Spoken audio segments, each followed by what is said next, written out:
La Edad Media es el periodo histórico de la civilización occidental comprendido entre el siglo V y el siglo XV. Se suele situar su inicio en el año 476 con la caída del Imperio Romano de Occidente y su fin en el año 1492 con el descubrimiento de América. Aunque también se sitúa en 1453 con la caída de Constantinopla, fecha que tiene la singularidad de coincidir con la invención de la imprenta por parte de Gutenberg y también con el fin de la Guerra de los 100 años.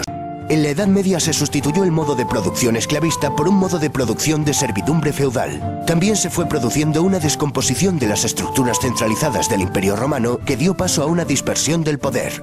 En lo ideológico y cultural se produjo un mestizaje de la cultura clásica con las culturas monoteístas cristiana e islámica, cada una en su espacio.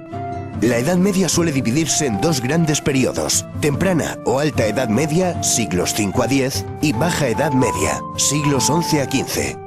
Como hemos visto, la Edad Media duró unos 1000 años y en 1000 años ocurren muchas cosas. Por un lado, en Oriente tenemos la historia del Imperio Romano de Oriente, apodado como el Imperio Bizantino con la capital en Constantinopla, donde se hablaba griego.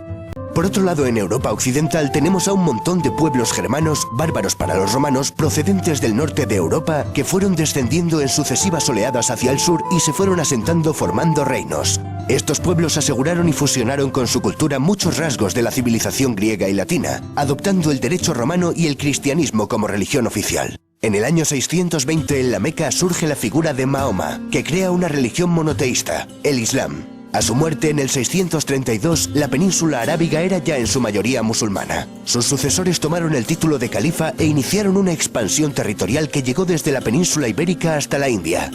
La presencia de los musulmanes como una civilización rival alternativa asentada en la mitad sur de la cuenca del Mediterráneo, cuyo tráfico marítimo pasan a controlar, obligó al cierre en sí misma de la Europa occidental durante varios siglos. Para algunos historiadores este hecho significó el verdadero comienzo de la Edad Media. En el año 732, en la batalla de Poitiers, con Carlos Martel a la cabeza de un ejército, comienza el retroceso de las fuerzas musulmanas en Europa. El nieto de aquel Carlos Martel, Carlomagno, expandió los distintos reinos francos hasta transformarlos en un imperio, el Imperio Carolingio, al que incorporó gran parte de Europa occidental y central. Conquistó Italia y fue coronado Imperator Augustus por el Papa León III el día de Navidad del año 800.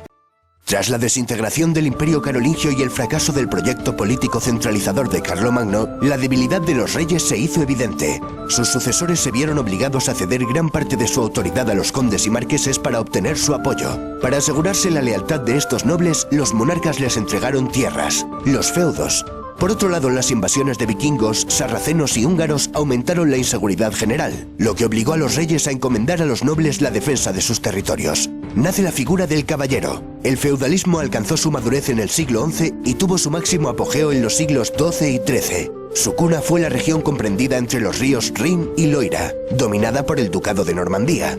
Por feudalismo entendemos al sistema basado en una serie de lazos y obligaciones que respaldan compromisos generalmente militares entre un hombre libre, el vasallo, y otro hombre libre en situación superior, el señor. El vasallo juraba fidelidad a su señor y se comprometía a cumplir determinadas servidumbres, principalmente de auxilio militar y consejo político, auxilium et consilium, recibiendo como contraprestación un beneficio, habitualmente el control y jurisdicción sobre la tierra y la población de su feudo o señorío. A esto se conoce como vasallaje. El vasallaje se confirmaba a través de dos ceremonias, el homenaje y la investidura. La posibilidad de que un vasallo tomara bajo su protección a su vez a otros hombres que pasaban a ser sus vasallos estableció una red piramidal de relaciones vasalláticas. Acabamos de ver cómo se pasó de un Estado romano basado en el poder central y un vasto territorio a un Estado basado en vínculos personales fragmentado en los distintos feudos. En ellos, el señor acapara las funciones propias del Estado, como por ejemplo legislar, imponer impuestos y administrar justicia. La tierra adquiere una enorme importancia económica al disminuir el comercio y la circulación monetaria. Por eso, la agricultura es la base de la economía feudal, una economía de autoconsumo. La vida rural predomina frente a la urbana. Un feudo característico se componía de una aldea rodeada de terrenos para cultivar, protegida por un castillo regentado por un señor. A este castillo también se le denominaba burgo. Por extensión, se aplicó el nombre de burgo a las poblaciones que se desarrollan en torno a estas construcciones. Así surgieron las grandes ciudades medievales. A los habitantes de estas nacientes ciudades se les llamaban burgueses, naciendo el término burgués. A estos centros acudían los campesinos a vender sus excedentes, cereales, frutas, carne, a la vez que compraban artículos de uso cotidiano elaborados por los artesanos, herramientas, cerámica, ropa. Se fueron creando nuevos barrios de artesanos y mercaderes que se agrupaban en gremios.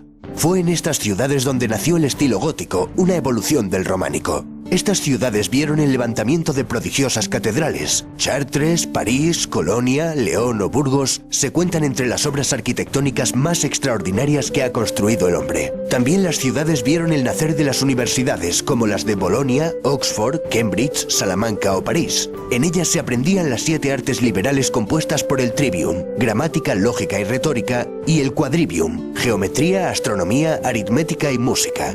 También podían cursarse estudios especializados como Derecho, Medicina, Teología y Filosofía. La filosofía dominante era la de Aristóteles, cuyos textos habían llegado a Europa a través de los centros de enseñanza árabes. La filosofía medieval, la escolástica, se proponía fundamentalmente sistematizar la concepción cristiana del mundo en términos aristotélicos. El representante más célebre de esta corriente fue Santo Tomás de Aquino. Catedrales majestuosas, universidades... Vaya, parece que la Edad Media no es esa época oscura que siempre nos han querido vender. Y todavía no hemos mencionado los monasterios. Los monasterios también fueron islas de civilización. De ellos no solo emanaba espiritualidad, cultura y cristianismo, también fueron los que introdujeron la roturación de los bosques, beneficiosos inventos como la buena cerveza o maravillosos remedios naturales. Pero los monasterios fueron fundamentalmente grandes escritorios donde se salvaron, copiaron y conservaron los manuscritos que hemos heredado de la antigüedad. Estas islas de civilización no eran lo común dentro de la sociedad medieval. La mayoría de la población era analfabeta. Aquí los juglares y trovadores jugaron un papel muy importante. Eran músicos y poetas que divulgaron oralmente las hazañas épicas de héroes. La Edad Media es la época de los grandes caballeros y los grandes cantares de gesta como el cantar de Mio Cid, la canción de Roldán, Beowulf o el cantar de los Nibelungos. Estos poetas también nos hablaron del amor cortés que expresaba el amor de forma noble, sincera y caballeresca. Las cruzadas, una serie de campañas militares con el objetivo de restablecer el control cristiano sobre Tierra Santa, el territorio geográfico que comprende todos los sitios en los cuales se desarrollaron escenas bíblicas. Para terminar, veamos cómo era la pirámide social de un régimen feudal. En lo alto de la cúspide se encontraban el emperador o los reyes. Para el siguiente escalón vamos a establecer 2 columnas diferenciadas, pues la iglesia constituía una jerarquía paralela a la nobleza. Dentro de la alta nobleza tenemos a duques, marqueses y condes cuyos títulos derivan de gobernadores del Imperio Carolingio. Un escalafón más bajo tenemos a varones, caballeros, etc. En la rama del clero también distinguimos entre alto clero, que procedía de la alta nobleza y las familias reales, y el bajo clero, que procedía de familias acomodadas de campesinos y artesanos. En la base de la pirámide tendríamos al 90% de la población, el campesinado. Los campesinos con menos derechos, como el de no poder abandonar el feudo, eran los siervos. La diferencia principal entre un siervo y un esclavo consistía en que, en general, un siervo no podía ser vendido por separado de la tierra que trabajaba, y en que jurídicamente era un hombre libre. Era una sociedad profundamente estática, ya que cada individuo permanecía en la clase social en la que había nacido. Las injusticias que comportaba esta jerarquía eran compensadas por la religión. Toda situación de desventaja en este mundo se compensaba con una situación de ventaja en el siguiente.